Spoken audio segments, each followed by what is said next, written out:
میں اس وقت پاکستان اور آزاد کشمیر کو ملانے والے انٹری پوائنٹ کوہالہ پہ موجود ہوں، جہاں پہ ایک وال جس میں جدوجہد آزادی کے ہیروز کی تصاویریں آویزہ ہیں، پاکستان کا نقشہ آویزہ ہیں اور پاکستان سے رشتہ کیا لا الہ الا اللہ کا نعرہ درج ہے۔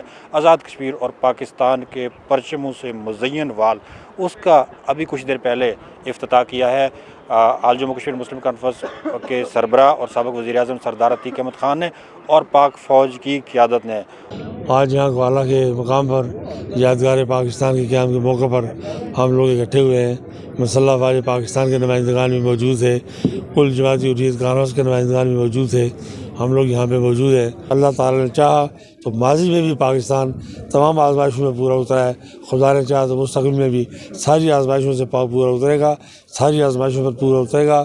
یہ ایک مضبوط اور مستحکم ملک رہے گا، اسی بنیاد پر کشمیر بھی آزاد ہوگا اور آنے والے وقت میں پاکستان دنیا اسلام کی ایک عظیم ابھرتی طاقت کے طور پر سامنے آئے گا۔ وہ جو نعرہ تھا اس وقت کا، جو اس وقت کی ان کی ریزولوشنز تھی، وہ آج تک اسی طرح قائم ہے اور اس کو امپلیمنٹ کرنے کے لیے بہت ضروری ہے کہ 23 مارچ کا دن دنیا پر یہ باور کراتا ہے کہ خطے کا ایک حصہ جو ہے مسلم اکثریت ریاست کا، وہ مقبوضہ جموں کشمیر ہے، اس کو اس ریاست کا حصہ بننا لازمی ہے۔ شہید علی گیلانی صاحب بھی یہی دو قومی نظریے کی بنیاد پر ہی پاکستان کے ساتھ کشمیر کو ملانا چاہتے تھے، اسی جدوجہد میں وہ اللہ کو پیارے ہو گئے۔ انہی کا یہ نعرہ ہے کہ ہم پاکستانی ہیں، پاکستان ہمارا ہے۔ آج کا دن ہمارے لیے بڑا اہم تاریخی ہے، پوری پاکستانی قوم کے لیے، کشمیریوں کے لیے بھی۔ سونو ڈیجیٹل کے لیے سعید الرحمان صدیقی، کوہالہ، آزاد کشمیر۔